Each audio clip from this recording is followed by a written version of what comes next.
Hello friends, in this video we will be learning classification based on periodicity of the signal. Let us begin.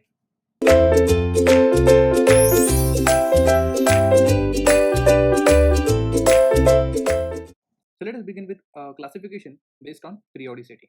Based on periodicity, we will have two types, that is a periodic signal or non-periodic signal. Remember, non-periodic signal is sometimes also called as aperiodic signal. So let us understand the definition of periodic signal. A signal which repeats itself after specific interval of time is called as a periodic signal. Else, signal is non-periodic. So for a given signal, you have to see a particular pattern in the signal.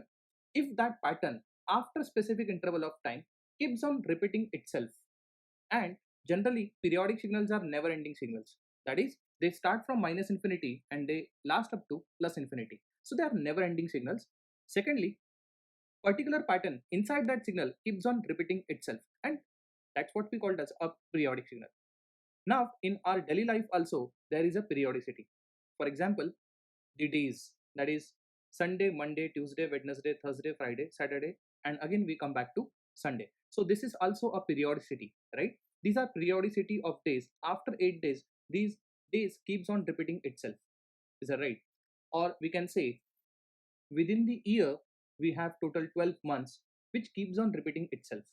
So basically we have a periodicity in daily life also. Is that right?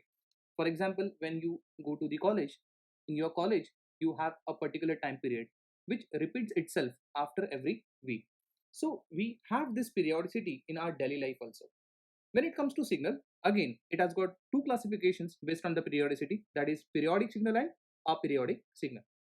So let us see how do we prove that given signal x of t is a periodic signal or not. Mathematical expression is given, which is if x of t plus minus kt again equals to x of t, this is what we called as a periodic signal. So it is written like this: x of t is periodic only if it satisfies this following equation, and I'll definitely tell you from where this equation has come. As you can see, a k is defined here. K is always an integer, can have values as 1, 2, 3 and so on, where t is a fundamental time period. So we will understand how this equation has come. We will also understand what is the significance of k and what is the significance of t. So this is the best example of a periodic signal which I can give you. As I said, a particular pattern you have to identify which keeps on repeating itself. So I'm sure you must have figured it out.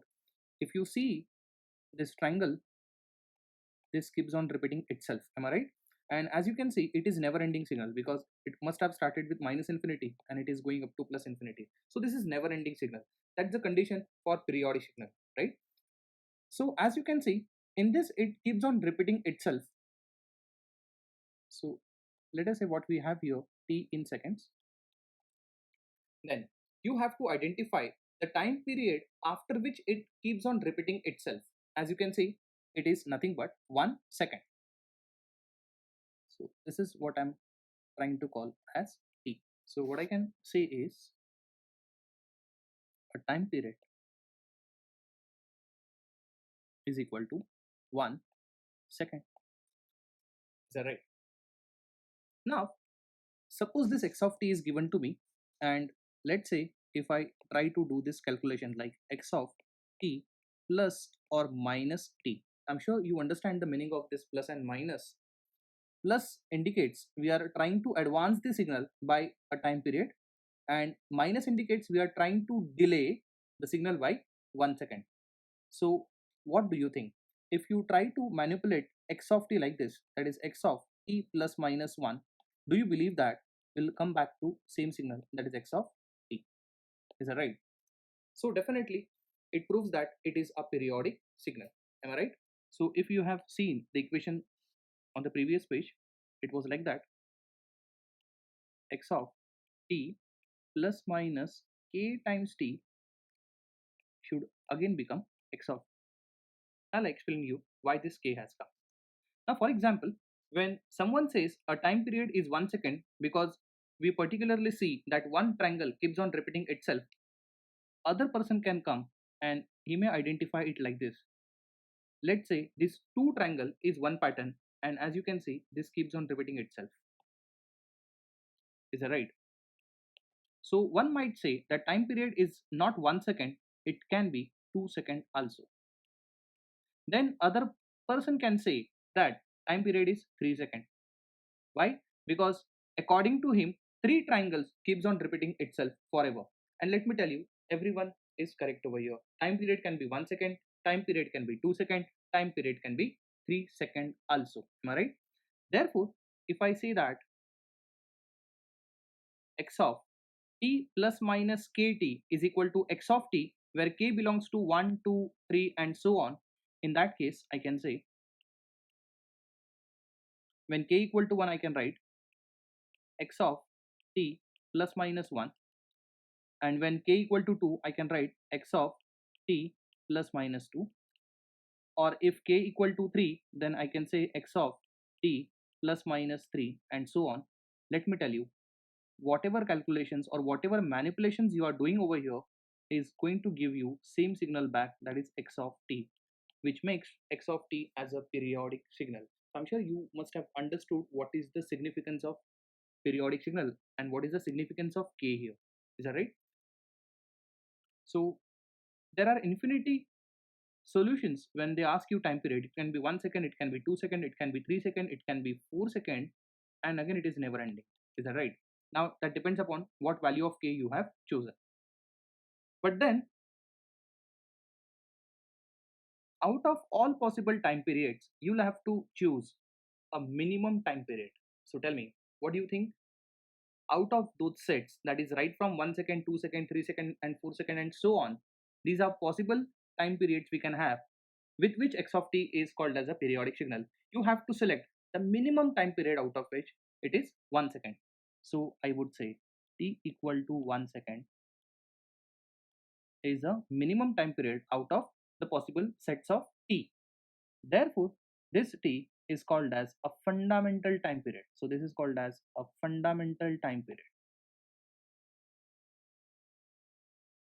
So whenever we calculate capital T, it is always a fundamental time period. That is the minimum time after which the signal repeats itself. That's what we call as a periodic signal. So we always talk about a fundamental time period. Now, if this capital T is known to me, I can calculate omega, where omega is given by 2 pi by T. That is 2 pi by capital T. The unit of omega, that's what we call as an angular frequency, I've got unit as radians per second.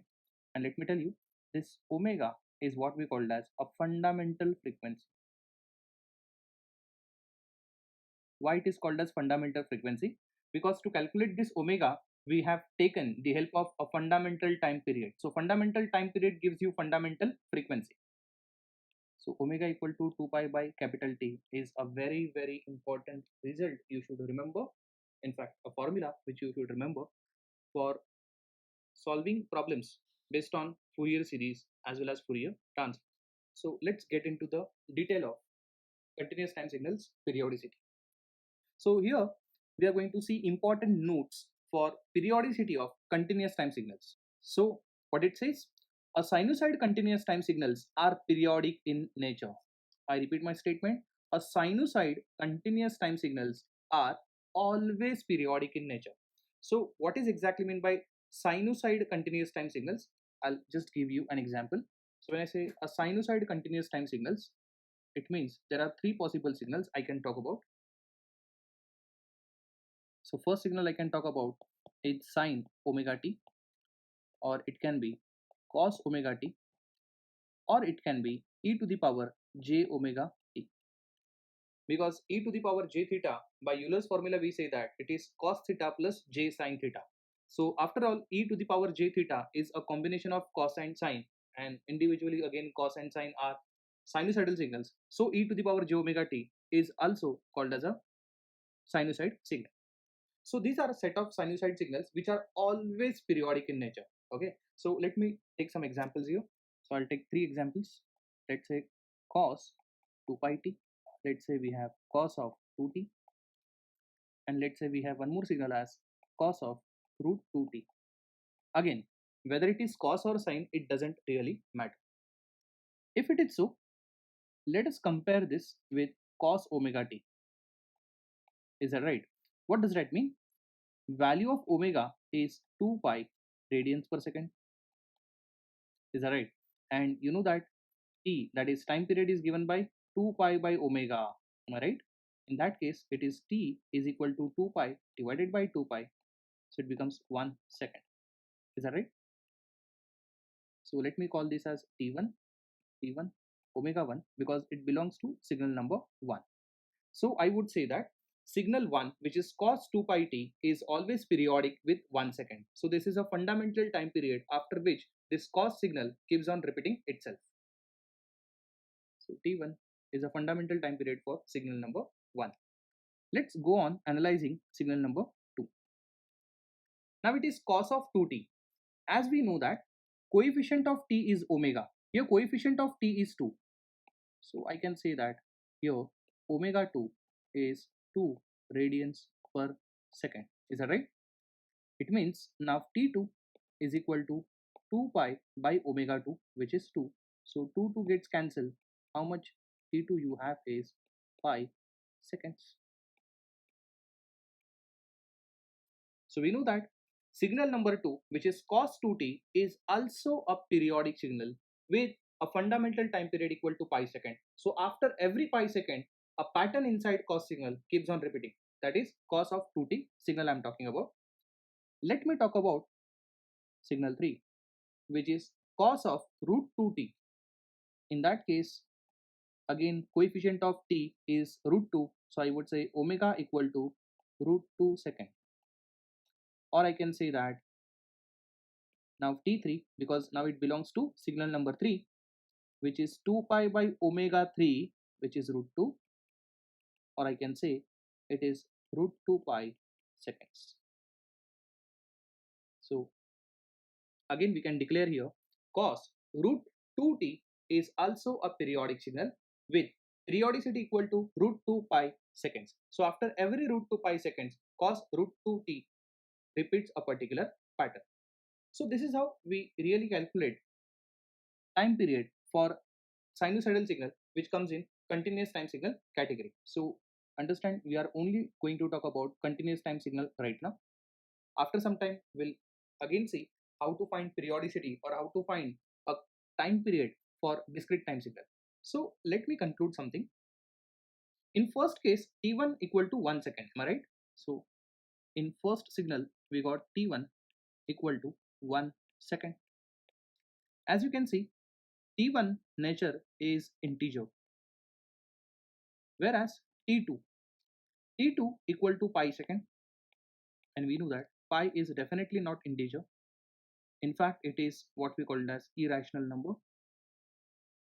Let us go for t3. t3 is also root 2 pi second.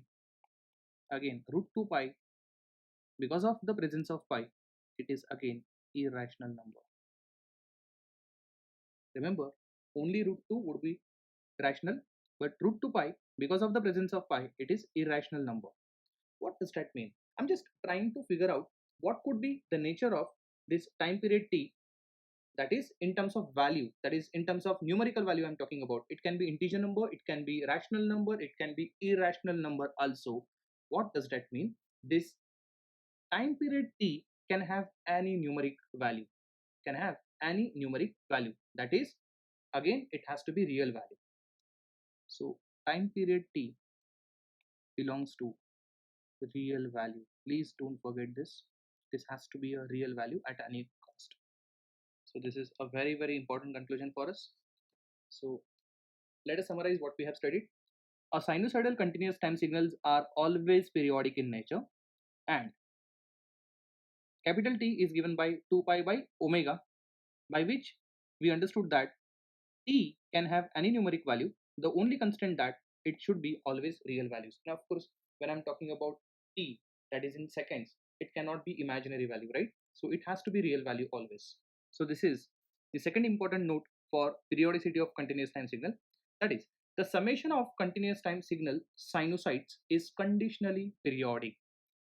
Let us try to understand the meaning of this. See, in the previous slide, what we have learned that every sinusoidal signal which comes under continuous time signal category is always periodic. Am I right?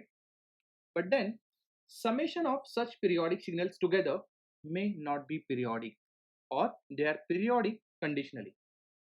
Again, let me conclude. When I'm talking about a sinusoidal signal, okay, they are always periodic. Am I right? This is what I'm talking about. A sinusoid, every sinusoid signal is definitely periodic. There is no doubt. It cannot be non-periodic. It cannot be aperiodic. So obviously they are a periodic signal. Individually they are periodic signal. But when it comes to summation of such periodic signal or such sinusoid signals together, then the resulting signal may be periodic, may not be periodic. That's what I'm talking. That summation of continuous time sinusoids is conditionally periodic. So we have to check for a particular condition. So let me elaborate. Our x of t is sine of 2t plus cos of 3t. Again, one signal can be sine, other signal can be cos, it really doesn't matter. What I have to see, individually sine 2t and cos 3t are definitely periodic, am I right? Definitely periodic, there is no doubt, right? So in first case, I can say that omega 1 equal to 2 radians per second. So we know that T1 will be 2 pi by omega 1, that is 2 pi by 2. So here 2 gets cancelled. T1 is 5 seconds. What does that mean? A very first signal, that is T1, is periodic with pi seconds. Whereas here omega 2, which is nothing but second signal, have got value of omega as 3 radians per second, which will give me T2 as 2 pi by 3. So it is 2 pi by 3 only seconds. So this is the value of T2 we have.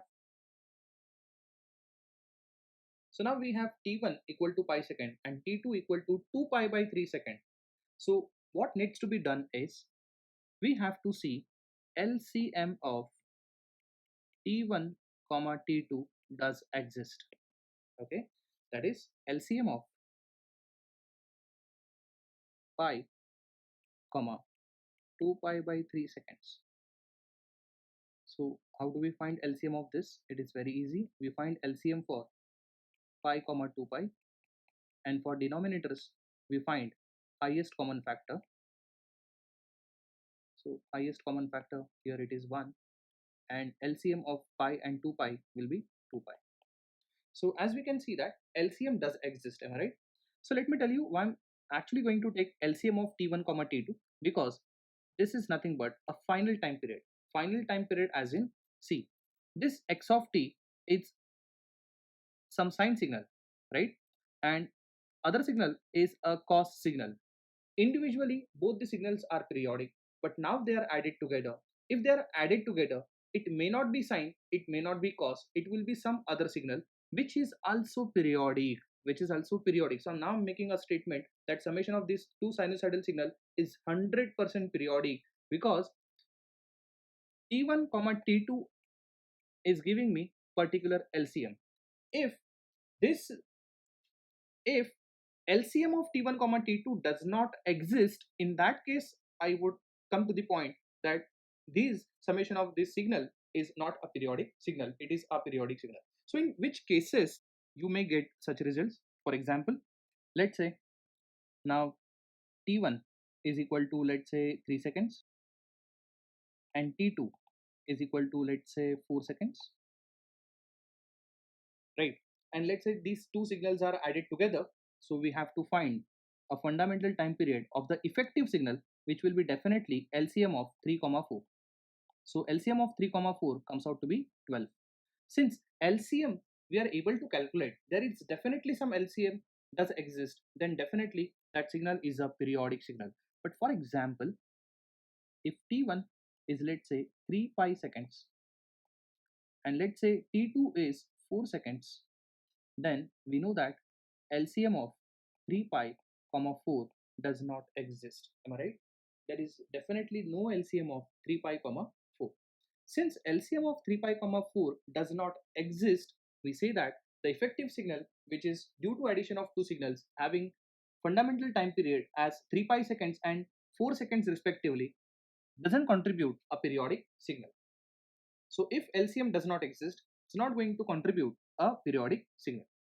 So if LCM does exist, it is going to give you a periodic signal. If LCM does not exist, it is not going to contribute, or it is not going to give you a result as a periodic signal. So definitely it would be a non-periodic signal.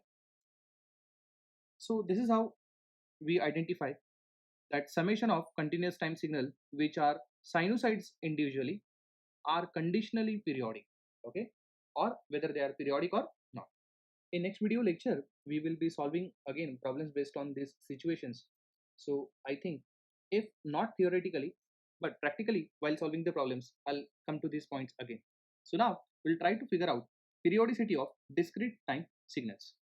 So let us understand how periodicity of discrete time signals really takes place. So here some examples are given and we have to identify which signals are periodic and which signals are not periodic. But before to get into this, we will first of all see something else. For example, let's say some discrete time signal x of n is provided to us. It is having samples like this 1, 2, 3, comma 1, 2, 3, comma 1, 2, 3, and again same samples are repeated, so I'm not writing them again. And let us assume this is n equal to 0 position. So now if someone asks you what is a time period for this, is that right? So we know that how do we define a time period? We define time period like this. That is, a fundamental time period is defined as a minimum time period after which that signal keeps on repeating itself. Here, one you can say easily that 1, 2, 3 is a pattern that is repeating itself. Am I right? So now, my question to you is, after how many unique samples, I repeat, after how many unique samples it keeps on repeating itself? What is answer? Answer is 3. So I can say that here time period is taken as 3. But note that we don't give a unit to this because this capital N, even though it means it is a fundamental time period, unit of this is not in seconds because the definition is quite different. In discrete time signals, we count number of samples after which it repeats itself. As you can see, it repeats itself after 3 samples, and that's the reason why we say that a fundamental time period, that is capital N, is equal to 3. Again, it is unitless because it is showing you number of samples after which it is repeating itself. Am I right? But then one can have the other eye to look at this problem like this. Other person can say no, the unique pattern is 1 2 3 1 2 3, which keeps on repeating itself. So again, that person is also true. So capital N can be 3, capital N can be 6, capital N can be 9, capital N can be 12, and so on. So there are infinite solutions for calculating N, that is time period. But when I'm talking about a fundamental time period, we see what is the minimum of them. So as you can see, there are infinite solutions to N, but we find a minimum number out of it, which is 3. Therefore, a fundamental time period is equal to 3. Again, unit is not second because here we don't count it in second. We count it in terms of number of samples. And of course, number of samples has to be what number? Of course, it has to be integer number. So again, one more important point I came to know, that capital N, fundamental time period, should be always an integer number only. Am I right? Because we cannot say that x of n is repeating itself after 3.5 samples. Am I right? I mean, this is practically not possible. Therefore, capital N should be integer number only. That's the rule. Again, let me go back to continuous time signal. In continuous time signal, we had capital T to indicate a fundamental time period which belongs to real number, which belongs to real number. So it can be integer number, it can be some floating point number, it has to be real number. That's it. Am I right? So there is no restriction on capital T when it comes to continuous time signal. But when it comes to discrete time signal, yes, there is a restriction on the value of n, that is a nature of n, that is it has to be always an integer number, right? So what we can say, when x of n plus minus capital N gives you same signal back, then we can say that it is a periodic signal. That is, as you can see in the above set of x of n, that is sequence, that is, it is repeating 1 2 3 1 2 3 1 2 3 and so on. Let's say if you do this operation x of plus minus 3, that is, if you advance the above signal by 3 samples or if you delay the signal by 3 samples, again it is going to give you the same nature of signal, that is 1 2 3 1 2 3 samples are repeating right from minus infinity to plus infinity, because periodic signals are only those signals which are never ending signals. So even though if you move them from left to right or right to left, that is whether you advance, whether you delay by 3 unit, it is again going to give you a same signal back, that is x of n. Or it might happen that x of n plus minus 6 or x of n plus minus 9, all of them are going to produce same result, that is x of n, because x of n is a periodic signal. So in general I can say that x of n plus minus m n, if it produces x of n signal again, then the given x of n signal, which is a discrete time signal, is definitely a periodic signal, where m is again integer value, can be 1 2 3 and so on, and of course this capital N, that is number of samples after which it repeating itself, has to be always an integer number only. So these basics and these fundamentals are enough to identify whether the listed signals are periodic signals or not. So we will solve those problems after looking at this important note. So what this note indicates: a discrete time sinusoid signals are conditionally periodic. If you remember, when we started with continuous time signals periodicity, we had exactly opposite sentence. We had sentence like this: a continuous time sinusoid are always periodic. They are not conditionally periodic. They are always periodic. But that's not the case in case of discrete time signal. Why? I'll tell you. So for that, I need to go for a very first problem, which is cos 3 pi n. So I have already listed those signals. So let me start with this. A very first problem, that is cos of 3 pi n. Is that right? Here, omega value is what? It is 3 pi radian per second. Is that right? So when it comes to calculating n, if you remember in continuous time signal, we had a formula capital T equal to 2 pi by omega. Same formula I'm going to use over here. That is 2 pi by omega. Since it is first signal, I'll say this is omega 1, this is n1, this is omega 1. Is that right? In that case, capital N1 is equal to 2 pi by omega 1. Here omega 1 is 3 pi. So here pi gets cancelled. What is remaining? N1 equal to 2 by 3. Is that right? So let me remind you what was capital N. See, capital N was number of samples after which it repeats itself. Can I say that a cos 3 pi n is the signal which keeps on repeating itself after every 2/3 samples? That is, number of samples are 2/3 samples after which it keeps on repeating. So this is quite logically incorrect. Am I right? Because n has to be always an integer number, because n doesn't indicate seconds. N indicates number of samples after which it keeps on repeating itself, and definitely 2 by 3 cannot be number of samples, because capital N has to be always a integer value. That's the reason why this n1 will have a different formula. So I'll tell you what that formula is. So we have a little modification in this. We have to always multiply with k. I'll definitely tell you what is meant by k. So I'm proceeding here with k.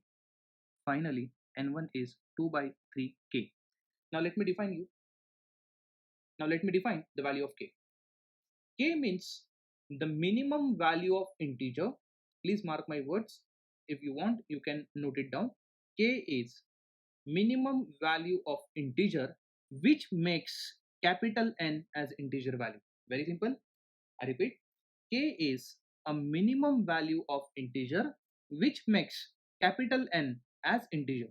That is, see, if I take, let's say, k equal to 1, then again it is going to remain 2 by 3. So capital N1 is not going to turn out into integer number. Let's say if I again take k equal to 2, again it will be 4 by 3, and 4 by 3 is again not the integer number. Finally, I have to assume k equal to 3. So if I take k equal to 3, it is going to give me N1 as what? It is 2. So now we come to the conclusion that fundamental time period for cos 3 pi n is equal to 2. Again, unit is not second because these are number of samples after which it keeps on repeating itself. So let us prove this also, okay? So I'll prove it. So let's say this is x of n signal. We'll start from n equal to 0. So now if you substitute n equal to 0, it will be cos of 0, and cos of 0 is what? It is 1. So for n equal to 0, I'm getting 1. When I substitute n equal to 1, at n equal to 1, it will become cos of 3 pi, and if you calculate cos of 3 pi in the calculator, you'll get it as minus 1, right? Then I substitute n equal to 2. If you substitute n equal to 2, it will be cos of 6 pi, and cos of 6 pi is again 1. Then when you substitute n equal to 3, it becomes cos of 9 pi, again it is minus 1. So this 1 minus 1, 1 minus 1 values keeps on repeating itself. Now you have to see a unique pattern after which it keeps on repeating itself. You can see very clearly there are two samples after which it keeps on repeating itself, which clearly proves our theory that is proposed over here to calculate capital N is very well correct. Am I right? Therefore, the value of N1 is equal to 2. Again, unit is not second because N indicates number of samples after which it keeps on repeating itself. In fact, it is called as a fundamental time period for this discrete signal. Let us begin with the next problem. Second problem was cos of pi by 4n. In this case, omega value is pi by 4 radians per second. Let me call this as omega 2 because I'm dealing with signal number 2. Then value of n2 will be 2 pi by omega 2 into k. This k will come always in the formula now, where k is a minimum value of integer which makes capital N2 integer in this case. Here 2 pi by omega 2. What is omega 2? Omega 2 is pi by 4. Is that right? So your pi gets cancelled. We had k also here. N2 is equal to 8 into k. So in fact k is not needed here. If I take k value equal to 1, N2 straight away becomes 8. Is that right? So in first case, as you could see, the value of N1 is integer or not? Definitely it is integer. If it is integer, then signal number 1 is a periodic signal. So this is the point I forgot to mention here. Even here in second case, N2 is equal to 8. Finally we have N2 value as a integer value, then definitely this is also periodic. A student say, sir, what's the big deal? You are taking the help of k, because of which every time signal will become periodic. No, it's not the case. We'll go for second problem also. Okay, so let us start with third problem here. So third listed problem was like this: cos of twice of n. Cos of twice of n, which gives you omega 3 value as 2 radians per second. This gives me n3, which is given by formula 2 pi by omega 3 dot k. So it is 2 pi by 2 into k. Here 2 gets cancelled. So value of n3 is how much? It is 5 times k. So can you please tell me the value of k which will make n3 as integer value? So of course there is no k value present which will make n3 somehow integer value. So n3 is not equal to an integer value. Therefore it is non-periodic. See, in this case the third signal which we are looking for is completely non-periodic signal because n3 cannot result into integer value. N has to be integer value always. That's the reason why it proves this note that discrete time sinusoid are conditionally periodic. That's not the case in continuous time signal. If you have seen, every sine signal, every cos signal was unconditionally periodic. it was always periodic signal. That's not the case in discrete time signal. So I'll leave a fourth problem as a homework to you, which is cos of root 2n. So solve by same method and see to it whether you are getting the value of capital N as integer or not. So let me tell you what is the answer. It is non-periodic. And how you're going to decide whether it is periodic or non-periodic? Just follow the procedure. Follow the formula n equal to 2 pi by omega. Here omega value is root 2 radians per second. Am I right? So just follow the procedure and you will come to know the capital N that you are going to get is never integer value, which makes cos root 2n as non-periodic signal. So even though you have a sinusoidal signal, right, whether it is in terms of sine, whether it is in terms of cos, or whether in terms of exponential signal like e to the power j omega naught n. Remember, sinusoid signal, it means three possibilities: sine omega n, it can be cos omega n, or it can be e to the power j omega n. Whatever signal can be in any form, okay, it may be periodic, it may not be periodic. In case of continuous time signal, in this form, if signals are present, then definitely they are always periodic, but combination of those signals may not be periodic, right? So now in the next section, what we are going to study, let's say we have some periodic signals together, or let's say we have summation of some sinusoids together. Do you think that the result will be periodic or not? So let us see. So this is the important point. Now belongs to sum of discrete time sinusoids together. What it says, sum of discrete time sinusoid is periodic if individual discrete time signals are also periodic. Okay, if you remember, we had exactly reverse case in case of continuous time signal. It used to say that sum of continuous time sinusoid is periodic conditionally. Is that right? So even though we have some periodic signals together, okay, individually, let's say every signal is a periodic. Let's say I'm talking about continuous time signals here. Every signal given is a periodic signal, but summation of such periodic signal may not be periodic. But in discrete time signal, if every signal given as a periodic, then summation of such individually periodic signal always gives you periodic signal only. So they are unconditionally periodic if individual signal is a periodic in nature. So I'll explain you how. Let's say we have some summation of signals and value of n1 is, let's say, 2 and value of n2 is equal to 3. Is that right? Let's say these two signals are added together, then it definitely gives you periodic signal according to definition. So the value of final n will be LCM of n1 comma n2, that is LCM of 2 comma 3. What you think? Do you think you are going to get LCM of these numbers? Of course, it is how much? It is 6. Since LCM of this 2 comma 3 does exist, we used to conclude that this is a periodic signal. So even in this case, I'm getting some number and that is also integer. Definitely, this is always a periodic signal.